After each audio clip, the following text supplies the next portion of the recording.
এখন আমরা আমাদের জীবন নিয়ে এতটাই ব্যস্ত হয়ে গেছি যে কোনো অনুষ্ঠান ছাড়া কারোর বাড়িতে এখন একদমই যাওয়া হয় না। কাল আমরা গেছিলাম আমার একটা দিদির বাড়িতে, দিদির ছেলের অন্নপ্রাশনে।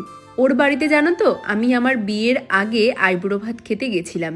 বিয়ের পর থেকে অনেকবার যেতে বলেছে, কিন্তু সেটা আর যাওয়া হয়ে ওঠে। বেশ কয়েক মাস আগে ওর যখন 7 মাসের স্বাদ হয়েছিল তখনও আমি যেতে পারিনি, কারণ সেই সময় পড়েছিল আমার শ্বশুর মশাইয়ের বাৎসরিক কাজ। তারপর তো ওর ছেলে হলো, ছেলের অন্নপ্রাশনে কালকে আমরা সবাই মিলে গেছি। সবাই বলতে আমি, মা, ভাই আর তোমাদের দাদা ভাই গেছিল।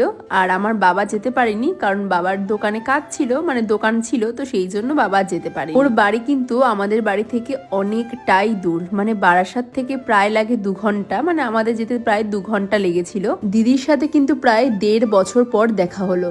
দিদির ছেলে দেখো কত বড় হয়ে গেছে। আমি জানো তো ওকে আগে থেকে কোনোদিনও দেখিনি, এই প্রথম অন্নপ্রাশনে এসেই দেখলাম।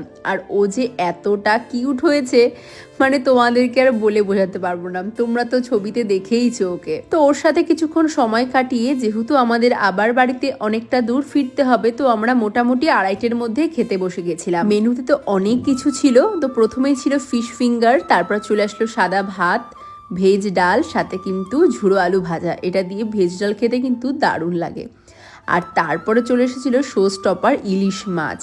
ইলিশ মাছের কিন্তু ভাপা টাইপের করেছিল সর্ষে পোস্ত দিয়ে।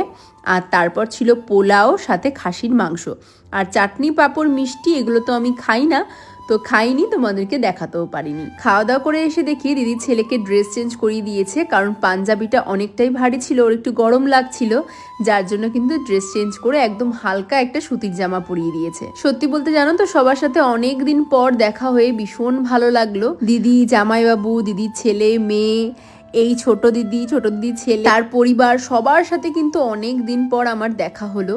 তো যাই হোক, খুবই ভালো কাটলো আজকের দিনটা।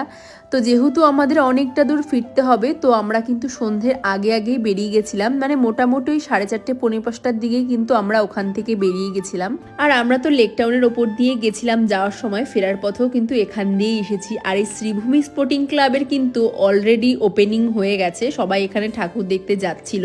আমার তো খুবই ইচ্ছা করছিল, কিন্তু এতটাই জ্যাম ছিল ওখানে, যার জন্য গাড়ি রাখার তো কোনো ব্যবস্থা নেই, তার জন্য আর দাঁড়াতেও পারিনি। আমরা কিন্তু সোজা বাড়ির দিকে বেরিয়ে এসেছিলাম। এদিকে মা ভাই তো বাড়ি চলে যাবে গাড়িতে করে, তাই আমাদের দুজনকে কিন্তু এখানে ছেড়ে আবার মা আর ভাই বেরিয়ে পড়লো বাড়ির দিকে যাওয়ার জন্য। আর এদিকে দেখো, মা আমাকে ইশারায় বোঝাচ্ছে খাওয়া দাওয়া কিন্তু ঠিক মতো করিস। তো এইভাবেই কালকের দিনটা কেটেছে। ভিডিওটা কেমন লাগলো অবশ্যই কিন্তু জানাতে ভুলো না।